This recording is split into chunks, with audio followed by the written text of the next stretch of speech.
Welcome into another episode of Locked On Phillies. And as the Phillies position players report to spring training, we'll talk about which hitters' stocks are up and which are down heading into the 2025 season.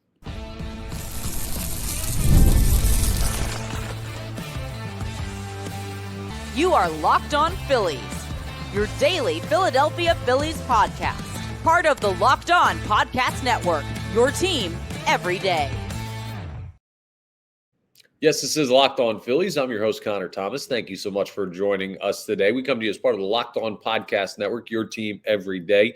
You may know me from some of my other work in the sports talk space. I've been on air over at 97.5 The Fanatic, doing Philly sports talk radio for 5 years now. I've been a credentialed Philadelphia Phillies media member for 3 seasons, and this is my 4th year as the host of Locked On Phillies. Please make sure that you're rating and reviewing if you're listening to this in podcast form. If you're checking us out on YouTube and haven't subscribed yet, go to Locked On Phillies YouTube channel, hit that subscribe button. It'll get you notifications when new episodes are posted. It also really helps me out here. So if you enjoy the content, definitely make sure you're rating, reviewing, and subscribing. I appreciate that. Today's episode is brought to you by FanDuel. Right now, new FanDuel customers can get $150 in bonus bets if your first $5 bet wins. Download the app or head to FanDuel.com to get started. So today's episode is the day of, I keep wanting to say pitchers and catchers, position players reporting to Clearwater. Pitchers and catchers have been there since the 12th. The whole team is there as of today. So by this point, they've probably already gotten their workouts and stuff in.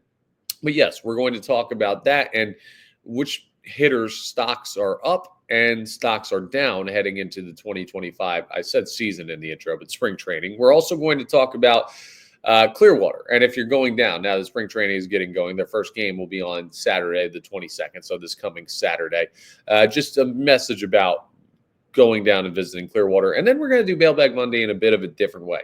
I want to read some YouTube comments, which I don't normally do the YouTube comments on the actual podcast. I will go through and respond every once in a while. But I want to do this in place of Mailbag Monday, just respond to comments, either asking a question or general comments that I want to kind of explain a little bit further on. So we'll see how that goes. But coming up in the first segment, like this is what I want to start with. Stock up, stock down, individual hitters. It's going to be tricky to really determine because over the offseason, you don't get a lot of news. But I'm going to go on gut feeling. Some I'm going to have some numbers. Some I'm going to have some situational stuff. But let's run through basically the starting 9 guys and then maybe a depth role or two. So let's start at the guy that I think is going to be leading off for the Phillies for the majority of this year, and that's Kyle Schwarber. I do think Trey Turner will get some time at leadoff, but Kyle Schwarber's stock as a hitter is up, man. He used the whole field last year. He was a much more complete hitter. He actually did a really, really good job of balancing out his deficiencies that we've seen during his Philadelphia Phillies tenure. The power wasn't quite where it was when he was here the first couple years, but you would sacrifice a little of that for the better job as an overall hitter. I would say the Kyle Schwarber stock is up as an overall hitter, and I think that's part of the reason why the Phillies are considering a change at leadoff because they think, well, maybe he's so valuable that you need him batting behind Bryce Harper to protect him. Stock up. Trey Turner, who could bat leadoff but could also bat second this year or multiple places in the lineup, I think his stock as a hitter is up as well as a Philadelphian, right? So here's the 2 things that make me feel like Trey Turner is heading in the right direction. One, he finally looked like Trey Turner for an extended stretch of his season last year. Ended up hitting, I think, 295 was his number, but nearly hit 300. Feel pretty good about that considering his average was down. The first season he was here in Philadelphia, obviously, like way down. But the other thing that's interesting with Trey is he was not good against the slider. He saw a career high amount of them. So you might say, Connor, that should be stocked down. Well, what would you do if you're an opposing pitcher? You're going to throw sliders away to Trey Turner. Very much how you attack Nick Castellanos. He knows the book, right?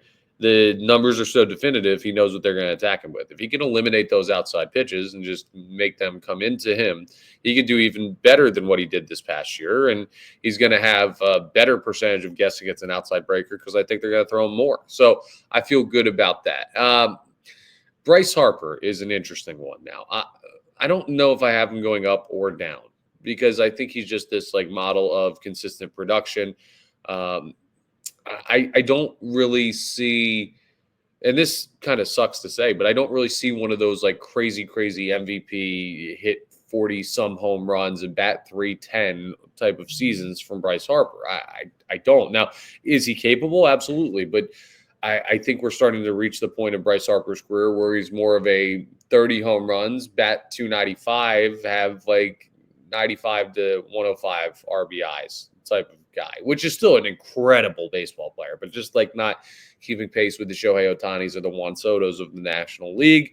So if that's stock down for you, okay, because Bryce Harper's stock has been so high, he's still one of the best clutch hitters in baseball. Let's go to cleanup. Alec Bohm. His stock everything is down right now. Like, that's just the reality of the situation, which is crazy to say after a great year, but it's just how in the world do you go through that great year and then the postseason collapse the way that you do? It makes you question the mental makeup. It makes you question a lot of stuff about the player. It was a tough offseason for him. We talked earlier this week, or last week rather, I keep forgetting it's Monday, about the him actually being in a good mental space right now, according to reports out of Clearwater. But I don't know. He seems like he is not heading in the direction that you would expect a young star player to be heading. I hope I'm wrong on that one, but that's my gut feeling going into this year is that, well, we've seen some great stuff by Alec Bohm. He's kind of like capped out at 100 RBIs mark, and he's clutch in the regular season, but consistently not showing up in the postseason is a really big mark against your track record. So maybe that's unfair there. I would love for Alec Bohm to have a great year. Like, I'm rooting for all these guys to have insanely good years. Some of these, I'm guessing some of them I'm using context clues for which way their stock is heading. Who do we want to go to next? Let's go to Nick Castellanos.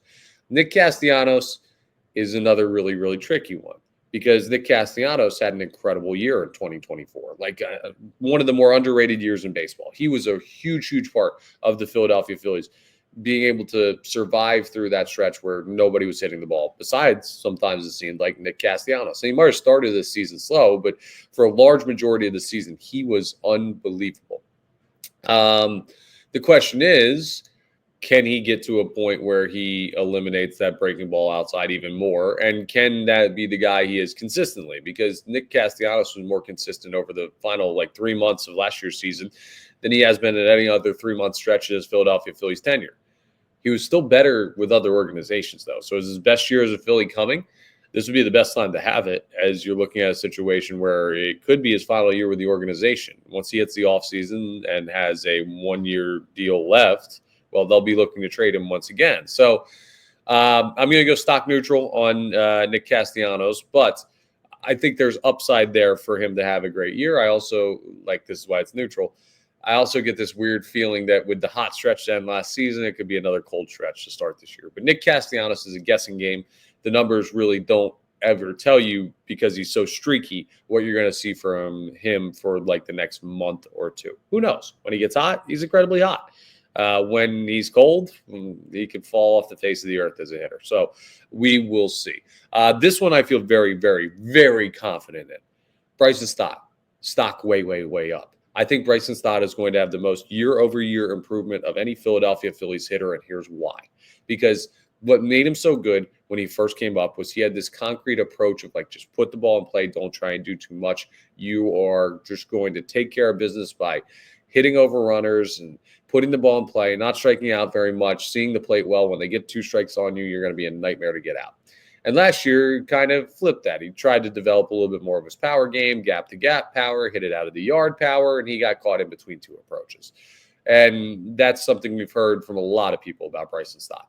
Caught in between 2 approaches. That's tough to fix over the course of a season, but you better believe they've worked on that in the offseason. And I think that Bryson Stott is going to come in with an approach much more similar to what he had at the beginning of his career. I think he's going to have an awesome, awesome year. I think there could be a fringe all-star campaign for Bryson Stott in 2025. So his stock, to me, way up. Let's talk about Brandon Marsh. Brandon Marsh stock. It's down. It's got to be down right now. I believe he's got major, major upside. But last year, his strikeout issues were unbelievably bad. I can't look at that guy and say coming into this season his stock as a hitter is up. And yet some of the numbers still show that he should be reviewed as one of the better hitters on this team, which is crazy to say.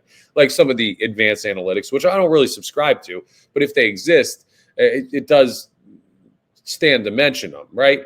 I think Brandon Marshall's going to have a solid year, but his stock is down following the strikeout heavy year in 2024. Did we skip JT Realmuto? I think JT Realmuto's stock is up as a hitter because, frankly, I think the Phillies are going to do whatever it takes to make sure that they keep him as healthy as possible, and that will lead to more production when he is available, right? And he's still going to catch a bunch of games. He might play first base a little bit. There's been talks about outfield, if you haven't heard us mention that.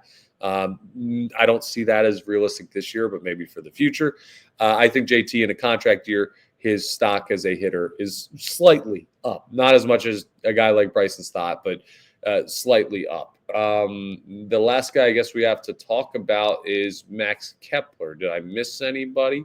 Talked about Bohm, Turner, Harper. Yeah, no, Max Kepler's the last one, and he is a new guy. The only reason I would say stock up for Max Kepler is because he had a rough year last year, so it's hard to go down from that.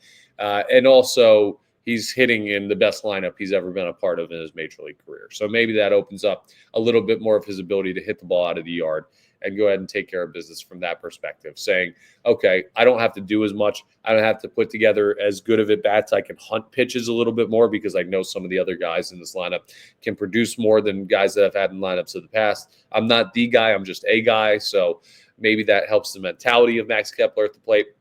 Maybe Kevin Long helps him. Read an interesting article about Kevin Long talking through like the approach and attacking your strikes and everything like that today. That was on The Athletic. I believe it was Nat Gelb who put that together. So we'll see with Max Kepler, but that one's more of a question mark just because he wasn't on the team last year. So a pretty even split of up, down, and neutral for the Philadelphia Phillies, as there kind of always are. The team never always trends in the same direction, but if you get some of those big years from some of the guys that struggled last year, you could have a year very similar to last season when it comes to the win total. Hopefully not in the way they went about doing it with the ups and downs and the second half collapse and everything that bothered us so much. But I don't think it's crazy to say the Philadelphia Phillies can create the same type of production they did at their highest points in 2024 in the 2025 season. Coming up next, we're going to talk a little bit about Clearwater, Florida, because it's a very special place to Philadelphia Phillies fans. But it's not just a place for us, right? And with spring training starting in earnest today and people getting ready to head down for their trips, I'm going to be doing it in a couple weeks. I'm going to be heading down there. I'll tell you more about that in another episode. But there's just things that I want you to keep in mind that we'll talk about as we continue today's episode. Let's talk about Select Quote for first, because in sports, having a winning strategy is everything. It's how the best teams make it to the Super Bowl, the World Series, and the Olympics. The same goes for life. Having a strategy like life insurance from Select Quote can protect your financial legacy and keep your family's future secure. Select Quote makes it super easy to find the perfect life insurance policy. As one of America's leading insurance brokers with nearly 40 years of experience, they've helped over 2 million customers find $700 billion in coverage since 1985. What sets Select Quote apart is their personal touch. Unlike other brokers that offer one-size-fits-all policies, their licensed agents tailor coverage to fit your unique needs. If you're in good health, you might even qualify for same-day coverage of up to $5 million. No medical exam required, and it's more affordable than you'd think. You can get up to $1 million in coverage for as little as $20 a month. They got a lot of great stuff over there at Select Quote, so get the right life insurance for you for less at selectquote.com/locked-on. Go to selectquote.com/locked-on today to get started. That's selectquote.com/locked-on. Select Quote. They shop, you save. All right, I want to talk to you guys about this with Clearwater because this is near and dear to my heart. It should be to fans of the Philadelphia Phillies who have ever gone down to spring training. It is just, it's heaven on earth. It is. It's Philadelphia South. If you built Philadelphia smaller and on one of the more beautiful beaches in our country, and you made the weather nice year round and made the Phillies go down there for a couple months every year. Like it's perfect. The restaurants are great. The bars are great. The beach scene is great. The people are so nice all the time. It's a wonderful, wonderful place.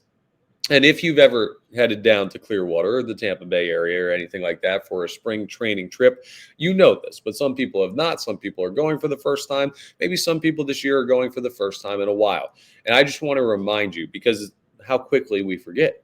You get focused on the Eagles Super Bowl and whatever's going on in the world outside of sports and everything going on in your personal life. And sometimes you're like, wow, that really did just happen, right?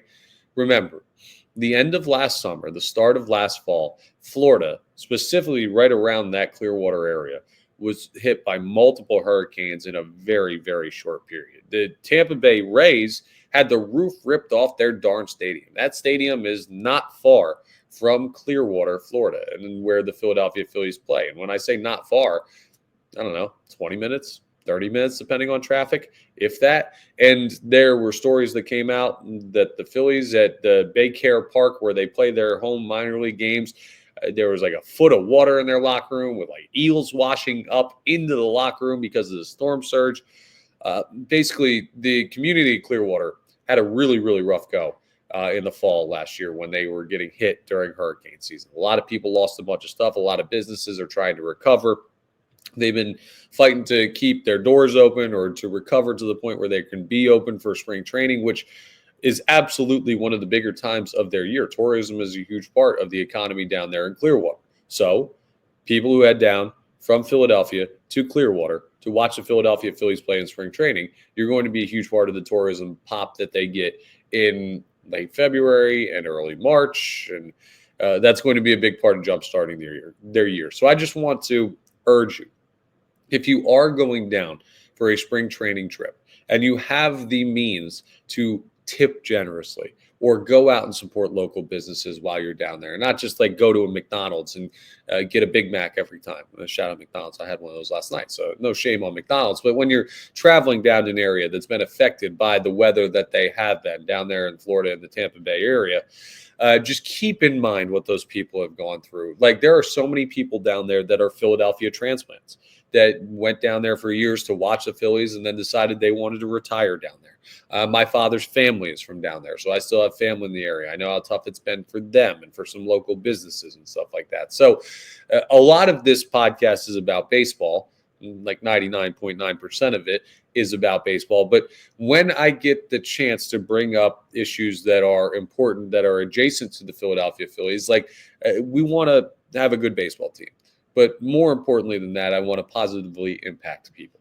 Sometimes that's just giving you some entertaining conversation about Bryce Harper. Sometimes it's reminding you that the community that you're going to be entering if you're going down to watch the Philadelphia Phillies is one that's struggled over the past couple of months. So anytime that you can lend a helping hand to people, especially people that do everything to welcome us into their community. Not all of them are like Philadelphia transplants. Some of them are Philadelphia fans because they get used to seeing you guys every year when you come down to watch the Phillies.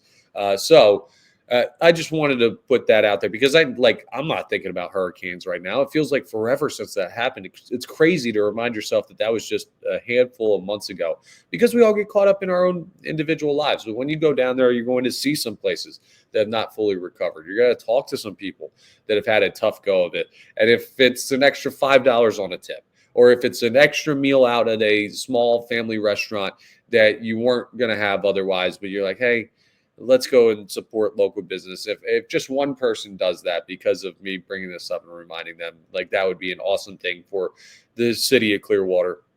And just in general, remember when you're down there that, like, we are part of that community, whether it feels like a vacation or it feels like going back home for you, a different slice of home.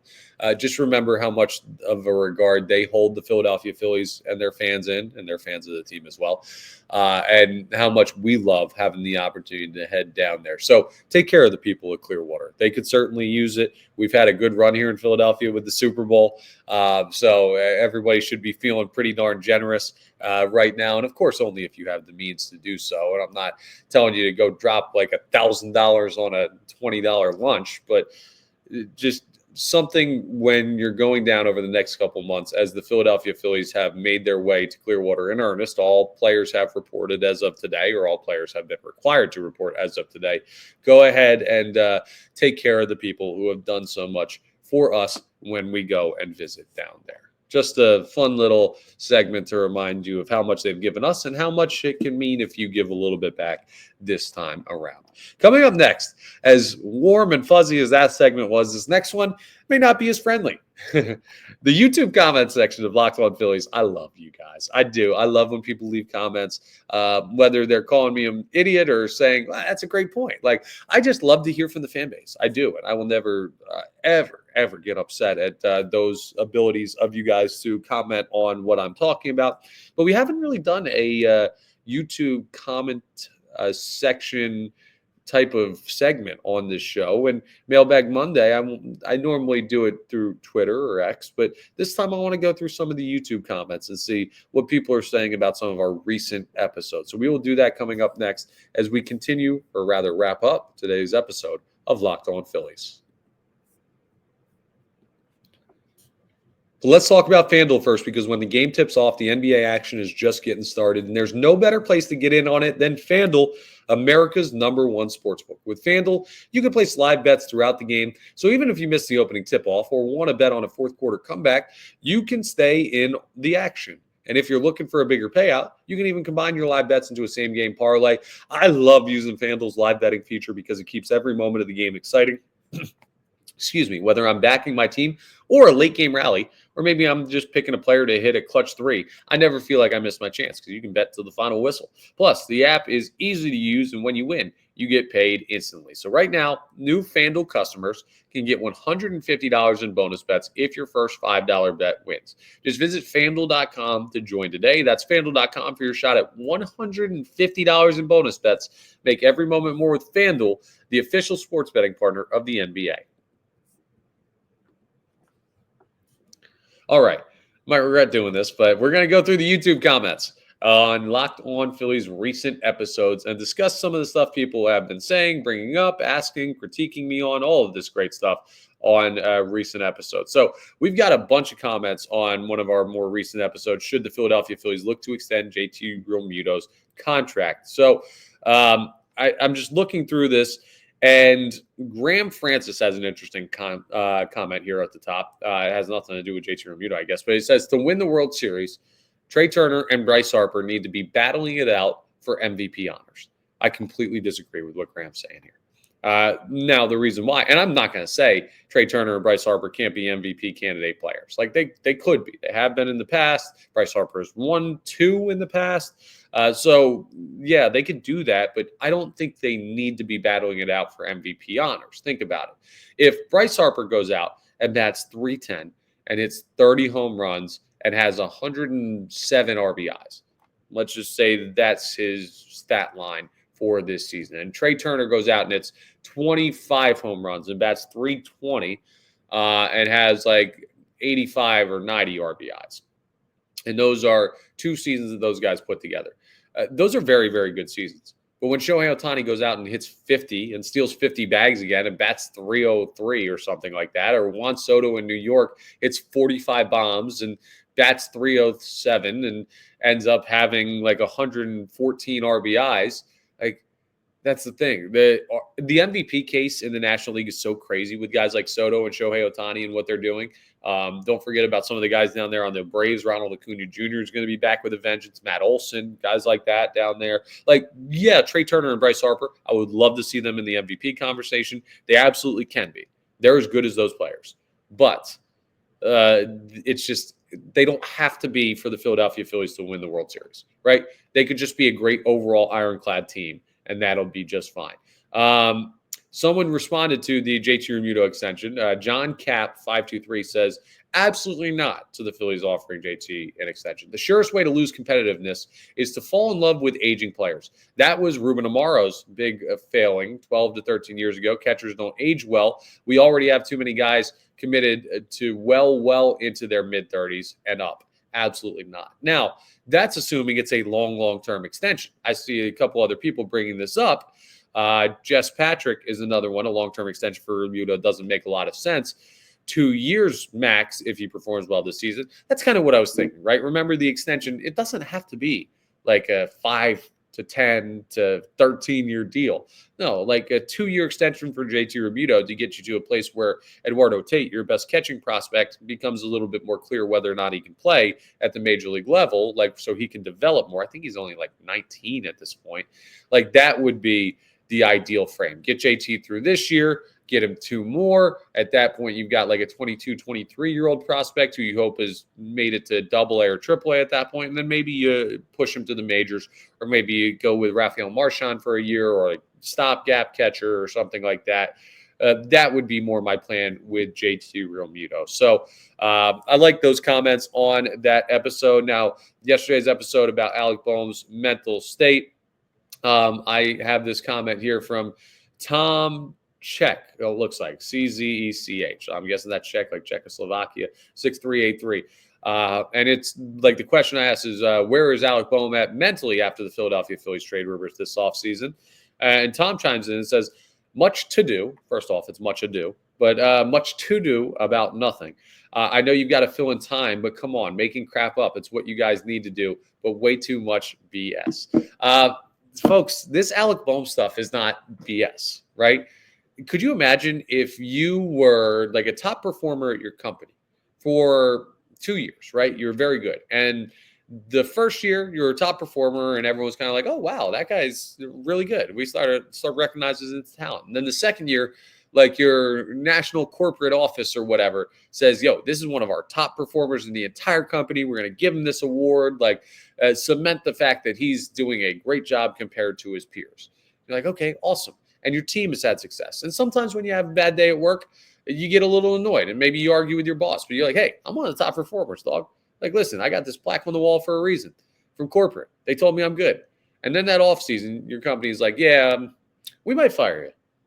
Or I think you'd be better as like, I don't know. You might be better in insurance, or you might be better as a fry cook, or you might be better as, I don't know, a postman. Not that I'm not looking down on any of those careers, just doing something different. You might be better for somebody else. And you're like, well, dude, you just spent the past like kind of 2 years telling me I've been good. And my numbers are great and everything. And I get it. I get a little bit worked up sometimes. That's only because I want to win. And now you're telling me that you don't want me here anymore? Like, what gives? I got relationships with guys here. I got relationship with you guys. You're not even paying me that much. I'm majorly underpaid. And you want to get rid of me? Why would you ever do that? Would that not make you feel a certain type of way? If you say no, you're lying to yourself. And then you might come to a point where it's just like, okay, well, we looked into it. You're right. Or we maybe undervalued you. You're coming back. You're going to be in your same position. We have faith in you and everything. It's not crazy to ask the question of like, yo, bro, like if I sat next to that person at work and they were like my desk mate, my cubicle mate, I would be like, yo, it's been kind of a weird couple months for you. You good? You hanging in there? Like that question would be asked. The mental state of the player is something that is important. So anyone who understates that, I think, is absolutely crazy. And the other thing that I want to look at too is we had an episode recently about how the Philadelphia Eagles Super Bowl win affects expectations for the Phillies. We did that last week in the wake of, obviously, Eagles winning Super Bowl 59. Continue to check out our friends over at Locked On Eagles on the Locked On Podcast Network. But yeah, this one from PHL1213, one of the highlighted comments on here on this episode. He says, Mets have a better lineup with Soto and Alonso re-signed. Phillies pitching is a little better, but I don't see them as a championship team. Braves will be good as well. I don't understand how people don't see this Philadelphia Phillies team as a championship caliber baseball team. Now, notice in that comment, it wasn't even the Dodgers that was mentioned. We're just looking at the division. The Mets do not have a better lineup than the Philadelphia Phillies. Juan Soto is probably the best player on either team right now. Francisco Lindor is incredible.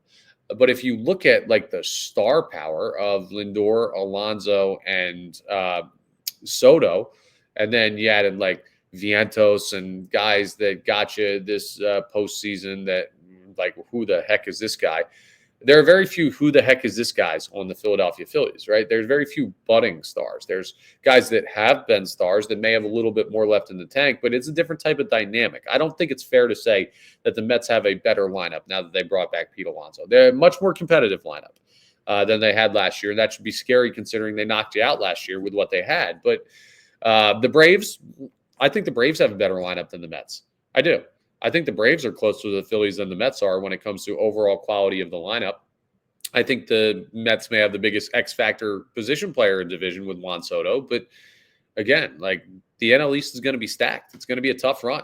I don't think, though, if I had to pick a lineup in the NL East, I'm picking the Phillies like by a micro hair above the Atlanta Braves, who are probably like a macro hair above the New York Mets. Like all of these are very thin margins.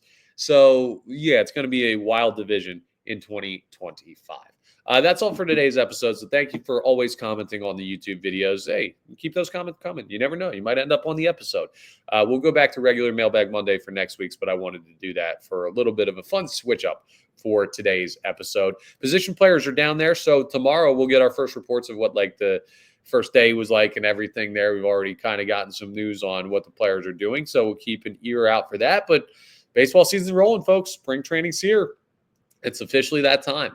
That is all for today's episode. Thank you again for checking us out. Please make sure you're rating and reviewing, hitting that subscribe button on the YouTube channel. That really helps us out. Locked On Phillies YouTube channel. We are part of the Locked On Podcast Network, your team every day. And I'll talk to you tomorrow on our next episode of Locked On Phillies.